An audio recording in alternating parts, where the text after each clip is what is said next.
Ding dong. Who's there? It's Diminishing Returns.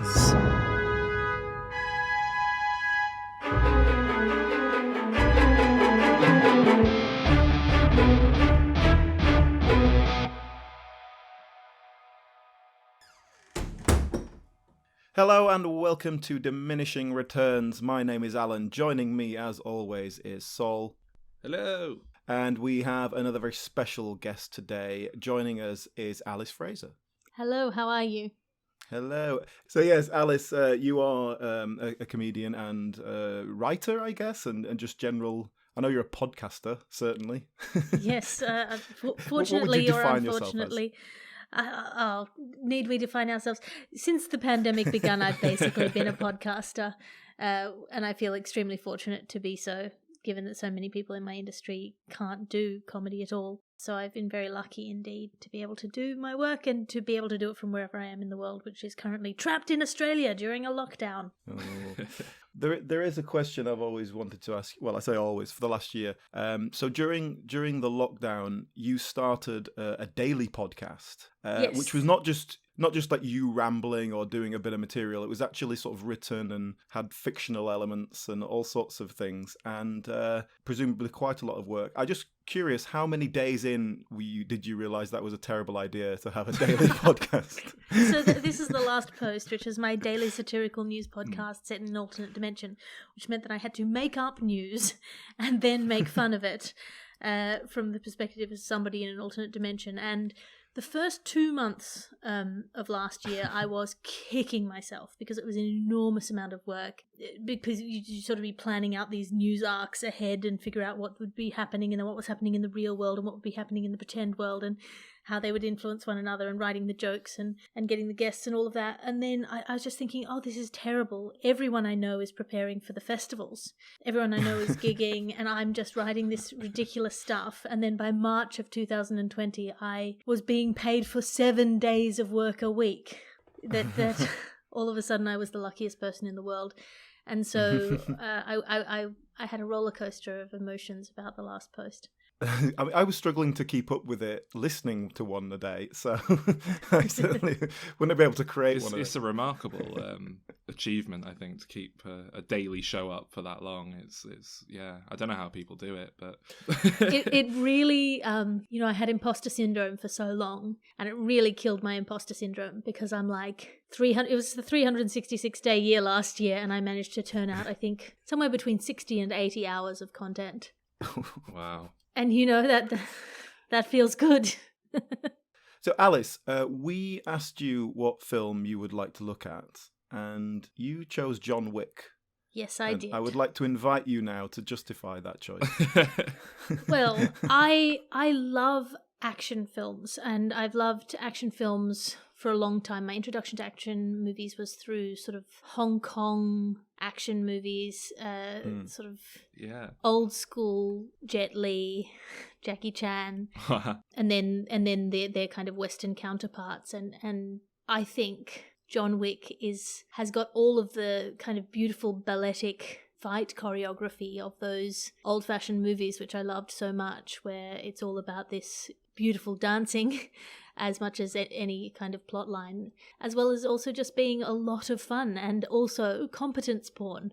It's just nice to see somebody doing something well, even if it is murdering their enemies. I think it's particularly nice for that person to be Keanu Reeves as well. Obviously, he's had a bit of a renaissance, I guess because of John Wick, really.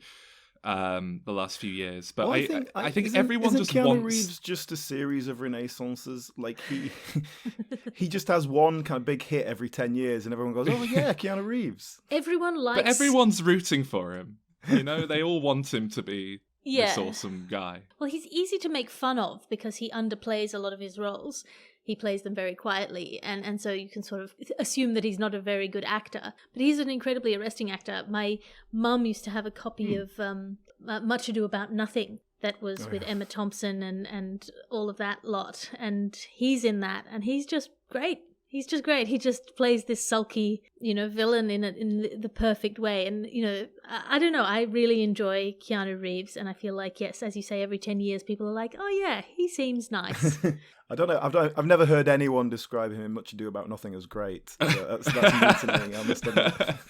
I'm always rooting for Keanu Reeves just because, we've mentioned it a few times on this show, but he is by far and away the celebrity that people always kind of say, oh, you look a bit like Keanu Reeves. And while I don't exactly agree with them, I think we're both, perhaps slightly exotic-looking white men with brown hair. That's kind of where it begins and ends. Like, I have had nights out where people come up to me because they want a picture because I look like Keanu Reeves, and then... But not because they think you're Keanu Reeves. No, it's never quite gone that far. I went to see Bill and Ted 3 in the cinema in the sort of brief period between lockdowns here when the cinema was open and Bill and Ted 3 came out, and obviously I had a face mask on, and I was really hoping that someone would think it was like a secret drop-in from Keanu Reeves himself. But well, his mother's from Essex, but his father's Hawaiian, and he's Hawaiian Chinese, and then English, Irish, and Portuguese. See, I'm half Mexican, so I think it is just that little dash of something that people are picking up on. But yeah, I'm rooting for it because I seem to get a boost in popularity myself whenever he's doing well, so I'm all for it. But weirdly enough, people have said that I look like Alfie Allen a couple of times, which I'm not taking as a compliment, frankly. But yeah, Alfie Allen is also in John Wick, which I wasn't expecting. I wasn't expecting anyone who was in these films. This trilogy is just wall to wall. I couldn't believe Jason Mantzoukas is in the third one. I couldn't believe what I was seeing. That's a weird one, isn't it? Yeah, and then there's quite a few TV actors, if I dare use that term, not necessarily as a pejorative, but yeah, good TV actors. Yeah, a couple of people who were in the Wire, who I recognised. That guy who's in Oz. Obviously, I don't know their names. Not J.K. Simmons. They're recognisable. Recognisable faces. Lovejoy, he's in it. He's in them all, isn't he? It's just a lot of really fun actors, and they're all having fun, which is what I like about it. I think it's easy to underrate the difficulty of creating something that is just a delightful confection. I think I'm going to have to talk about the trilogy as a whole, because I binged my way through all three in very quick succession for this. I'd never seen any John Wick movies before, though I had been meaning to for ages. And the reason I want to do that is that basically I hated the first film. Interesting. I absolutely hated it. But then as it went on, it was like each one got subsequently better. See, I would almost disagree with you there. Oh, really? See, I quite enjoyed the third one in a kind... Maybe not the whole film, but there were sequences in it that I loved. But I think for me it was the first film to me just felt like... we went to film school and there were kids who there was no sense of self-awareness or humor. It was literally about played completely straight in a modern movie. But anyway, yeah, so the first film felt a bit like that to me, this kind of teenage, is this meant to be taken completely seriously kind of thing? And then as it went on, it became clear that they were becoming more self-aware. And then by the third film, it felt like now they're actually having fun with this. This is, he just aimed a horse at a man like the horse was a gun and the horse kicked a man in the face.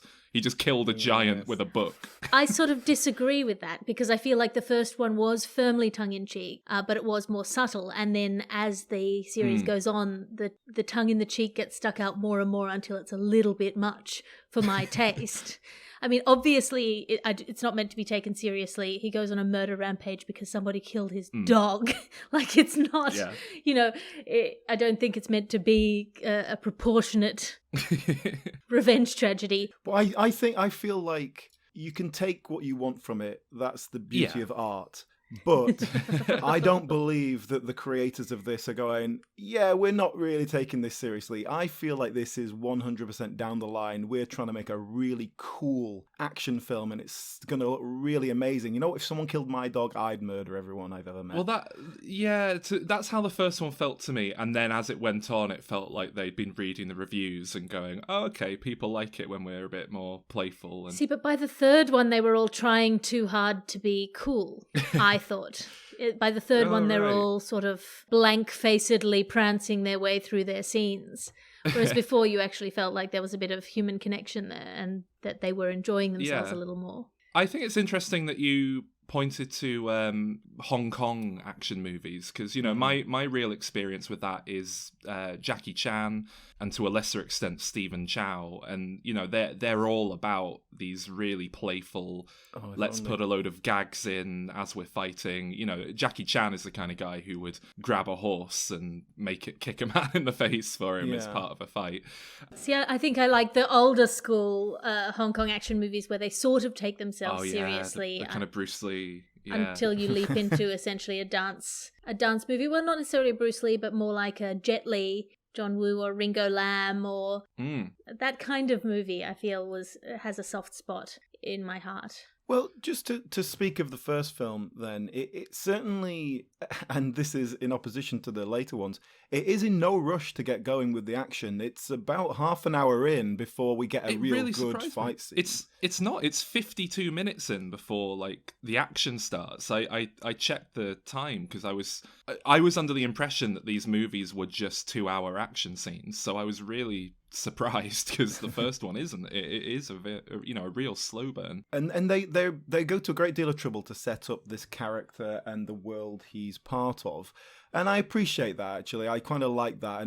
But at the same time, it feels like action film people going, do you know what? We're going to make something driven by character and going to make a really good character-driven plot and then kind of do that for 20 minutes and abandon it to do some action. See, again, I disagree absolutely. I think that what you're setting up there is this character, but what you're also setting up is his functionality. So he is the Chekhov's gun in this situation, and you're looking at him from all angles, and he has this kind of precision and competence, and even in his subdued, grieving state at the beginning of the movie, where he's processing everything that's gone wrong in his life, you're setting up all of these skill sets that are then deployed in rapid succession in the second half of the film, and it leaves room for that wild acceleration towards the end where it's just action sequence on top of action sequence, murder after murder. It's interesting actually that you say precision, because the big takeaway I had as well with the first one really was that the action scenes weren't what I think of as like intricately choreographed action scenes, because they really were John Wick walks into a room and it is this precision bullet to the face as he kind of walks through a room, and again, I think that kind of changed as the films went on. It became a lot more like, oh, I'm going to grab this bike helmet and throw it at this guy's head and then grab this sword and whack the sword with my hand to stab them. Well, the first movie had that combination action sequence, particularly when they first break into his house to kill his dog. He has these combination action sequences where he's wrestling someone into a position where he can then use his gun on them, like close quarters gunfighting. So it's this combination of sort of Brazilian jiu-jitsu, kung fu, and gunfighting that I hadn't seen that in a movie before, because often where they are using martial arts, they will resist guns to the nth degree, and vice versa. If it's a gun movie, then it's like, you think of those 80s gun movies where everyone's just spraying bullets around and only the people who need to get hit. Yeah. Yeah, but I mean, I think that's, like you were saying, precision. I think in the first film, he really is in control all the way through. And I think maybe it's as the third film gets on, they have to kind of, almost up the stakes and make it like, oh, he's in a real tough spot now. He hasn't even got a gun for this bit and things like that. So maybe it's something like... Yeah, it becomes very sprawling, and there's overseas, and then there's plots within plots and loyalties and all of that. I think I liked the first movie because it was more personal and it was more interpersonal as well. You have these small betrayals and small friendships that are more kind of in scope. And even the second one. I think the third one for me is where it fell off the rails. Although, as you say, there are these incredibly Baroque, beautiful set pieces in it. But that's more like looking at paintings than it is looking at a film. Obviously, there's a matter of personal taste involved here, and watching that first film, I could see, why someone would enjoy that. But for me, action sequences in general and fight scenes, I just find incredibly dull. So the first film, just about gets away with it. But the third film, which is just a series of action sequences, might be the most boring film I've ever seen. I was really, really struggling with it. Oh, we've seen much worse on this show, Alan. Come on. One of the things that I find is really useful if you don't enjoy action sequences is to either yourself or there's two ways to approach it. One is to do a little bit of stunt fighting, or the other one is to watch stunt artists on their social media, and then you get a real appreciation of how incredibly skillful and complicated it is. It's a different thing. Obviously, you are approaching it from the side of the screenwriter and the literature sort of minded writing side of things. But if you think of it as a ballet with that kind of level of artistry and skill, then you can appreciate the art in it as something other than a clumsy failure to do any real screenwriting, which I think is how often people think of it. I would argue that ballet is style over substance as well. So, the ballet is pretty boring because they're not bothered about the story. They're just, here's some dancing. That's not to say it's not a skill. It's just not interesting.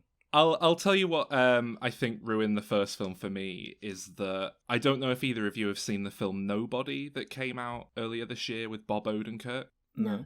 It was very much sold to me as, this is John Wick, but with Bob Odenkirk instead of Keanu Reeves. And, he's known for his martial arts skills. So, and by, it kind of is, I found it a really funny film as well, because it was so self-aware and kind of having fun with what it was doing. Christopher Lloyd plays his dad, and, there's a point at which he joins him with a shotgun, but it's also very, very silly. So I think going from that to John Wick and expecting the same thing was maybe the problem, because it's the same thing where he's an ex-hitman and he's kind of drawn back into this world of crime. Yeah, well, he's essentially, I've seen it read as a metaphor for something like alcoholism. He's essentially an addict. This is the one thing that he uses to numb his emotions, and then he swore it off and replaced it with a wife in the way that many addicts replace one addiction with another, and then that other one is taken away, and he, even though he knows this is a doomed course that he can't succeed, he is still just going to do it, even though he knows it's self-destructive.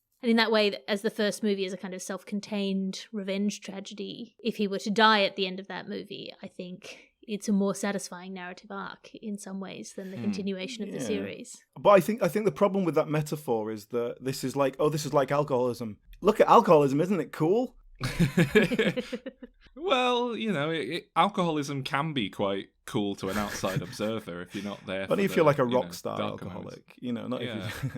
But yeah, I think one thing I don't like in general in films is the fetishization of violence and going, look, isn't this cool? And I like a bit of brutal reality in my violence, and this doesn't have that. It's very flashy, and you don't really see the consequences of it. Again, the third one I thought did get into that. There were some moments in the third one where I winced, and it wasn't pleasant. The bit where he stabs a man in the eye in the third one, I was like, oh, that's... Yeah, but that's a really different thing. That's gore to go, ooh, look, isn't that a cool effect that we've just done? That's not, I don't know, look at this man's wife who's now, having to attend his funeral. See, for example, I can't tolerate realistic violence.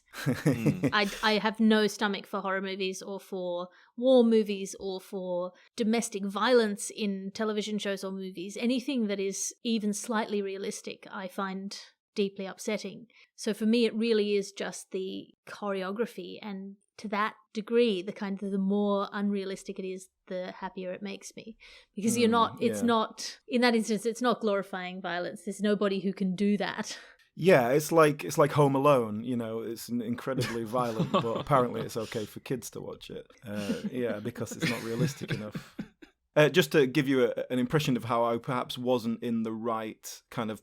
I wasn't where the film wanted me to be. One of my notes for the first film is, oh, thank God for that. I thought that dog was going to be hanging around for the whole film. Alan. You know, I might not be the Such a target grumpy audience. man. But yeah, there's a little puppy. Someone kills it mercifully, and that I had the exact opposite reaction because I knew what happened to the dog going in. I was well aware that was the catalyst that set things off, and I was really... I thought... I've seen the dog that he gets later on in the franchise, and, you know, not to be... one of those ugly Well, ones. I guess to be completely specious, like, it's not as cute a dog. So when I saw the dog that he gets at the start, I was like, no, you can't... That can't be the dog who dies. That's not on. Come on. Yeah, you kill a Staffordshire Bull Terrier, nobody cares. But just a little beagle or something. I will say, to be positive, the main thing that really struck me with the first film is that it was absolutely beautifully shot. And that's not something I was expecting going in. But I thought like the cinematography and the color palette and the choice of shots were amazing. You know, it really did a lot to kind of carry me through the film. They found the lens flare on After Effects. You put that to good use. Yeah, they did. I mean, they did. You say it, you're being sarcastic, but they did. Yeah. They put it to great use. In every single shot. You put it to good use. Hey, that's a stylistic choice, you know, that gives the film a voice of its own. Okay, I think let me try and sum up my general problem with the first film, because I think the first film is a bit better structured and has a bit more plot and was actually, you know, at least engaging in some way. But the first, yeah, more than the next ones. But the first film, my overall problem was it with, like, so as Sol mentioned, we went to film school, and this is the film that every 19-year-old boy film student wants to make. Mm-hmm. And often does make, but obviously, on a they crap do it low with budget. no money in their For a grandma's student. house, where, you know, nothing quite looks right. Toy guns. Yeah, and But, yeah. and that's not a good thing. I appreciate that teenage boys want to watch films as well. I just don't know why a 45-year-old stuntman being handed the opportunity to direct a film is a particularly great idea. Yeah, this is what you get if stuntmen make films, I guess. I mean, that is... We were talking about to what extent the first film is, you know, tongue-in-cheek and knows what it's doing, and I think the thing that cinched it for me, that I thought it was just straight down the line, is that the director's called Chad, and I know that's very prejudiced of me. I look, But- not to judge you, gentlemen, but you do sound like just dreadful snobs right now. And look, my favorite film is Army of Darkness, which is absolute silly nonsense, and I think that's probably why I like the third one more. It was, you know, it's that kind of thing. But I'm going to try really hard to. Normally I offset Alan as the pretentious guy here, so it's a bit unfortunate that we've both kind of landed on a similar page with this one. But... So I feel like I've spent a lot of my career in various forms, sort of defending or representing for undervalued genre work, Yeah. and that there is a different kind of value to something that is playing within, thinking inside the box, thinking within the genre and playing with the tools that you are given, because there is this limited sort of tool sets of archetypes and the ingredients that you are given within a genre that can then become something really satisfying and beautiful. And as artists, we are often drawn to the idea that the more difficult something is, the better it must be. And I kind of want to also make an argument for things that are just fun to watch and unchallenging to watch. Although I understand that there is this kind of tendency in Hollywood to produce sort of junk stuff, filler stuff at the cost of real art. I do think there's space for things that are just delightful. As I said, delightful confections. I completely agree. I think it's unfortunate, I think, that it just doesn't speak to my personal taste. Because like I say, I loved Nobody, the Bob Odenkirk version, which is absolute junk. You know, it's really silly. Let's just do fun action and have a good time with it. Yeah, I mean, we all have our junk food tastes, I suppose. Like, I'll watch anything with Dwayne "The Rock" Johnson in it. So, you know, I can't claim to be a great His arbiter biggest fan. of class. Alan's a big proponent of the Big Mama's House trilogy as well. He's a big fan.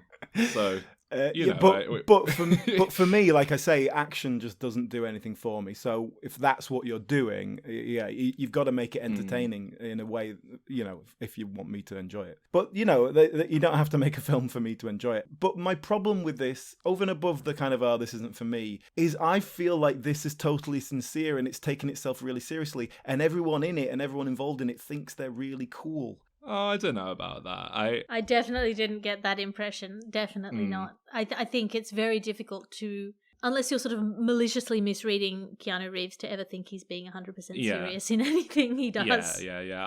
I think the cast were all having, like you say, Alice, I think they all seemed like they were having a great time, and I don't think any of them seemed to be doing it for credibility or to look cool or anything like that. Willem Dafoe's always a treat as well. I forgot to mention he's in the first one, but I love him whenever he gets a chance to chew the scenery and get involved. But don't you? There's I don't know. There's just so many elements of here where at least someone, either the directors or maybe not the actors, but someone thinks this is really cool and it looks amazing. And I think the director, maybe. That was certainly the impression I got. I don't want to assume his intent, but yeah. And I'm not just talking about. I'm not just talking about the action scenes, which are pretty cool in that action scene sense.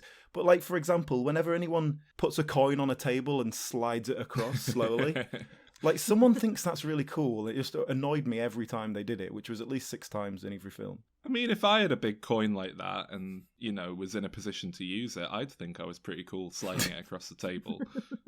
And the whole thing in the first film where it's like, right, we get it. Look, John Wick, he's a legend. Everyone's just like going, oh, John Wick, have you heard about John Wick? Oh my God, John Wick.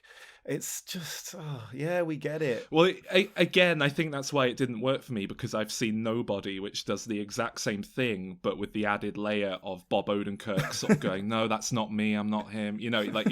Nobody had to add to it because they were just ripping off John Wick, so they had to make it more interesting to justify existing. So then to go from that to John Wick, I suppose it was like a step backwards, but that's, not John Wick's fault. It's my fault for being in a bad mood when I watch the film, I think, basically.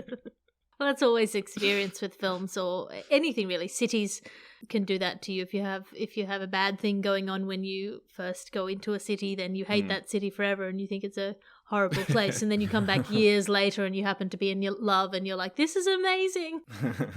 Yeah. What a great town. Can I ask you, Alice, have you ever seen the Crank films? With Jason Statham. Yeah. Of course I've seen the Crank films with Jason Statham. Because this John Wick, the series in general, but John Wick 3 particularly, that felt like to me if Crank 2 didn't know it was a joke. Yes, yeah.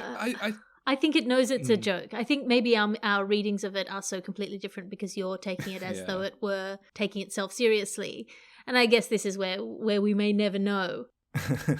But for me, the more obvious it becomes that it knows it's... As I said before, I like the fact that it's tongue-in-cheek, and I feel like by the third movie, its tongue fully sticking out of its mouth like one of those creepy emojis that guys send you when they're trying to hit on you. It's just a little too heavy-handed for me by the third one. But for the record, though, Alan, you love Crank and Crank 2. I do, yeah. You feel that Crank 2 is like a whole new genre. Crank 2 is a surrealist masterpiece. And I'll go to the grave with that. So, you're not comparing it to that in a disparaging way, necessarily. Well, I am, because I'm saying this wants to be Crank 2 and it isn't. Yeah, and I'm saying Crank 2 and the third one are both a little too heavy-handed for me, whereas you seem to have liked the third one more because it's more like Crank 2. No, I don't. Well let me ask you this, Alice. Yes. Do you think that, in terms of the audience watching this, do you think most of them think they're taking it seriously and think it's cool, or do you think most of them are seeing it tongue-in-cheek and just enjoying it for what it is? Well, I think it is cool. That's the thing. It is simultaneously not taking itself seriously, and it does have that kind of action movie thing of part of the choreography is showing how cool what these people can do is, whether you're thinking within the frame of the film, and in which case it's glorifying violence, or if you're thinking in terms of outside of the frame of the film, in which case everyone is actually doing these things, physically speaking. There's this incredible level of coordination and involvement that's happening to make it look like this. So in that way it is cool. But if you mean cool in the way of somebody wearing an ankle-length leather jacket to the library. That's exactly what I mean, yes. Yeah, I disagree. I don't think it thinks it's cool in that way. But does the audience, is the audience made up of those people? So, wait a second. I mean, as a question, that's implying that how the audience takes it should affect how I receive it. That I should like it because of the kinds of people who like it, or dislike it because of the kinds of people who like it, rather than making my own judgment of it. Because I wouldn't dare to be associated with 14-year-old boys. Well, I'm not saying you should make your own judgment, but yes, you are then going to have to justify it more, I think. I'll say from my experience, I have a lot of friends who love these films, and they, I think I don't think any of them are taking it seriously. I think they're all, my general read on the pulse of the general public is that, people, they know what these films are. They're not being, hoodwinked by them. They're. I mean, to use another Keanu Reeves film as reference, I don't think that my experience of watching The Matrix is affected by the men's rights activist Red Pill movement online. Oh, yeah. I still think it's not as good a film as it thinks it is. Well, the second film, particularly for me, I was making notes on that, and at first I felt like it was turning into a Bond film because he was going on like getting all these guns and a tailored suit and stuff, and I thought, oh, hang on. Oh, you've just reminded me that Peter Serafinowicz is in the second one. Again, that's another person who popped up, and I was like, oh, okay, there he is. Yeah, he's a working actor. But every time someone like that appears, it's a good thing. I was really happy. I was like, oh, he's there. Yep. Angelica Huston, everyone. It's yeah. It's so much fun. It is just this delight after delight for me. And part of it is that kind of flavor thing. They bring you this new flavor and you're like, oh, this is great. Oh, I remember that. Oh, that person. I think those moments of recognition are very deliberately paced through the film as well. Oh, I'm going to get to see these two people fight. Excellent. They present you with these ingredients and you go, oh, this is going to be great. And then indeed it is great. It's like 10 seconds of interaction and then they move on. But it's still this moment of joy. Yeah, I noticed Lawrence Fishburne didn't do much martial arts work. But at least he's a nice presence. But yeah, so I was thinking it was turning into a bit of a Bond kind of feel, and I thought, oh no, it's not Bond, it's Kingsman. It's like a take on Bond that thinks it's funny and isn't. Well, hang on, Kingsman's arguably better than 90% of the James Bond movies, so... Yeah, but it's taking them off in a very specific way. Yeah, it's riffing on them, but yeah.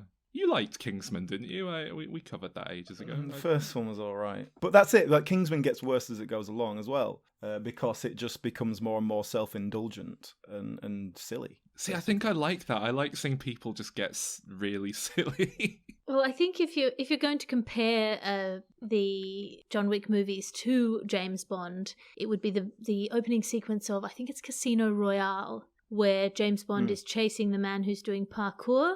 And it's just a very beautiful action character piece where every movement that James Bond makes tells you more about his character. This other chap is running away doing all these flashy leaps and jumps, and James Bond will, go through the wall and take the shortcut and take the lift rather than climbing up the pole, and that kind of efficiency in that whole chase scene tells you all you need to know about this version of James Bond. I think that might have been the first Daniel Craig James Bond. I could be wrong. But I agree with that. I do know what you're saying. I think that what we learn from watching John Wick's actions is that Keanu Reeves has spent 4 months learning martial arts techniques. I'm not sure how much more we're getting.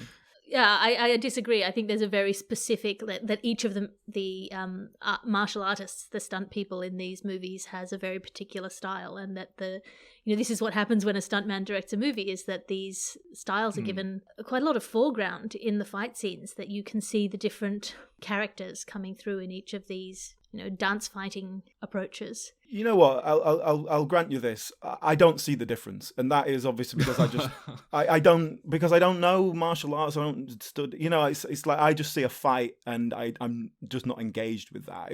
It'd be like if you showed me an Aston Martin and a Jaguar and a Bentley. It's just like, yeah, they're cars. I don't care. It's like how you and I can't tell the difference between good jazz and bad jazz, as we've spoken about before on this. Yeah, exactly. Whenever we've covered a film where someone plays jazz, we're like, was that good or bad?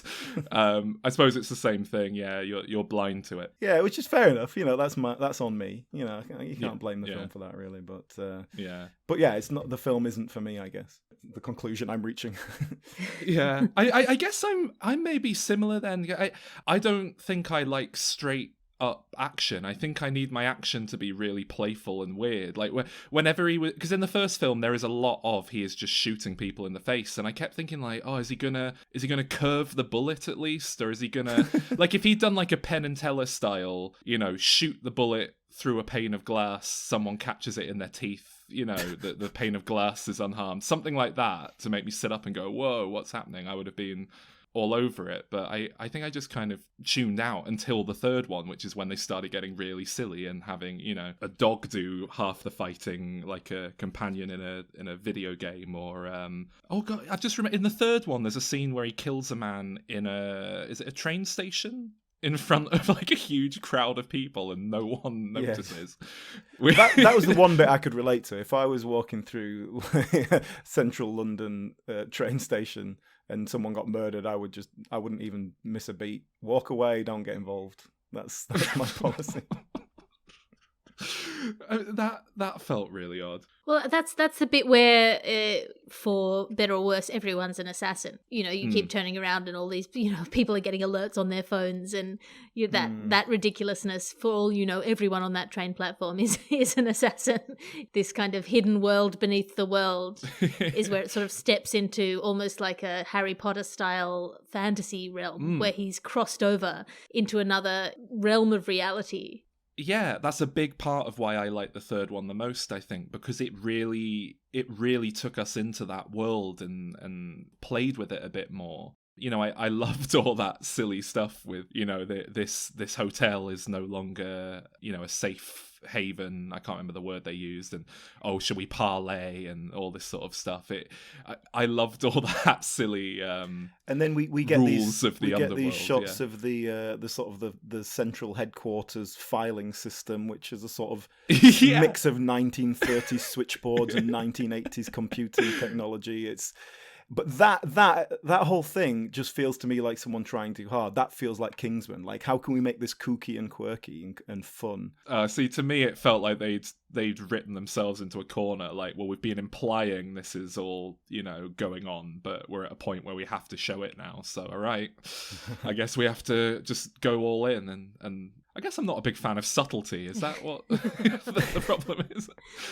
I think if this was set in a kind of alternate dimension, slightly fantasy world, anything can happen kind of off kilter thing. Isn't it? I think I could probably buy into it a lot more. So I genuinely think it is. So that's kind of what it is. I think he's left Narnia and then his dog gets killed and he has to return. That's sort of it. This heightened world where everything is so overblown, and you can see why it's toxic and why it's addictive to him, because it is so dialed up and ridiculous. Yeah, I think that would probably help me accept it. Not enjoy it, but it's just grown up Hogwarts with guns. Yeah, I hate Harry Potter as well. That's the problem. Oh, Alan. But wouldn't you? I mean, would you enjoy Harry Potter if they did all have guns? Because that to me sounds like an amazing film. They do, don't they? They just shoot laser beams out of their wands and stuff.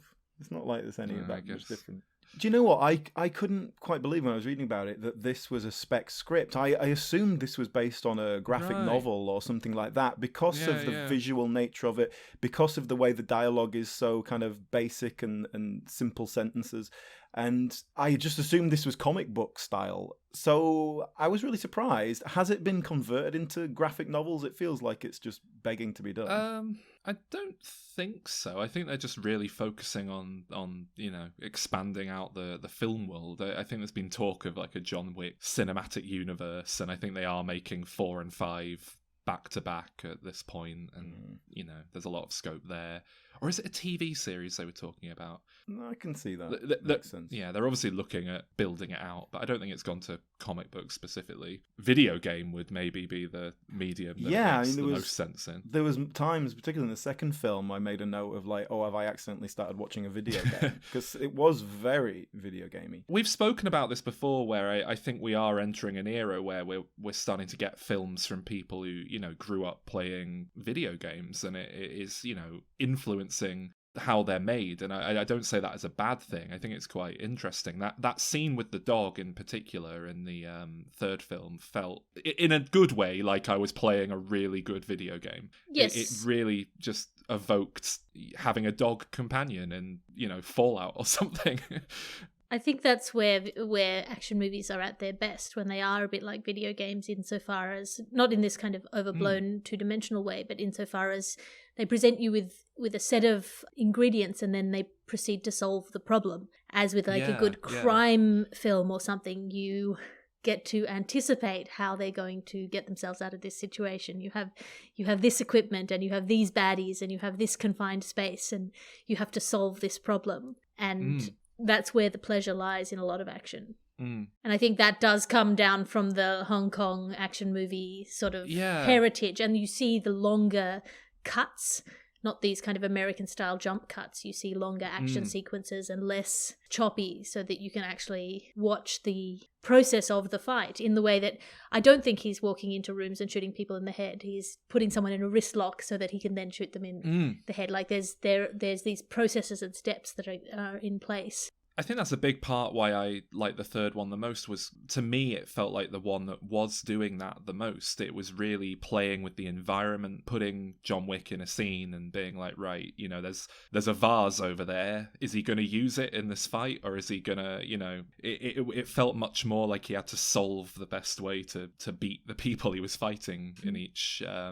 scene for me, that one. And yeah, I really like that aspect of it. I do agree with that, actually, in terms of just generally the quality of the stunts and the fighting and all that. Yes, they're actually showing what they're doing. They pull the camera back and we can see it, as opposed to, like, we watched Quantum of Solace recently, and that's just all very close quarter edit. And you can't see anything, you don't know what's going on, and it's obvious that they're just cutting around an actor who has kind of had to learn to do some basic fighting. So in this, you've got really quality martial arts stuntmen. Your main principal actor has obviously gone to the great efforts to be able to do it as well. So, yeah, I guess if that's what you like and you can appreciate that sort of thing, yeah, you're going to get it here. These are some really cool... I don't want to use the word cool. These are some really well choreographed and well filmed fight sequences. And I don't like that they go on for 20 minutes because I find them very boring. If he went into a room and had to solve a thing and figure out what's going on, those people over there go bang, bang, bang, bang, bang, bang, 45 seconds, I'd probably go with it. And then 20 minutes of like some plot and dialogue maybe and that sort of thing. That would be great. Right, well, my only other note is just the question, Keanu Reeves, people think he's very attractive, right? Do they like And you that look long like him, hair? yeah, we get it. All right, come on. Well, no, I'm asking because he's got this sort of long hair in these films that I guess he's known for now in this era of Keanu Reeves. Yeah. Is that a good look? Do people like that? Because, you know... Should I change my hairstyle is kind of what I'm getting at. It's a particularly good look for action things, and this is a Jackie Chan trick, because it lets you do the action lines with your movements. If somebody hits you in the head, your hair goes in that direction. So it's a yeah. That's a really good point. Yeah. Or stage combat hair. Yeah, it's really visceral action hair, yeah. Yeah, which is also another thing that's quite nice about these movies in a broader sense, is that you get to sort of see the consequences. I mean, he is indestructible in the way that action heroes are, and he gets more indestructible as the series goes on. But in the first movie particularly, he is in pain. You know, for a lot of the movie, it has that slightly noir quality of somebody really taking a beating and then having to carry that with them. Like, he doesn't just recover. He then has to work with this new injury or this new disability that he's acquired along the way, and that's part of the problem solving. We always sort of rate our films out of 10 at the end, so I guess we should do that, although I kind of don't want to, because I feel like I'm going to be really, really mean. See, I don't think we should rate it out of 10, because I think it is so much what it is, that if it's for you, it's for you, and if it's not for you, it's not for you. Should we abstain as a parlay, Alan? Yeah, I'm happy to do that. I think I've made my feelings clear. I don't have a favorite color, and I refuse to rank things out of 10. That's... Well, I'd like to end with a way of Alice and I actually agreeing on something. So I'd like to just mention that I think they get worse as they go along. Excellent. Thank you very much for joining us. Thank you. Yeah, thank you so much. I won't forgive you for making me watch 3 John Wick films in 2 days, but.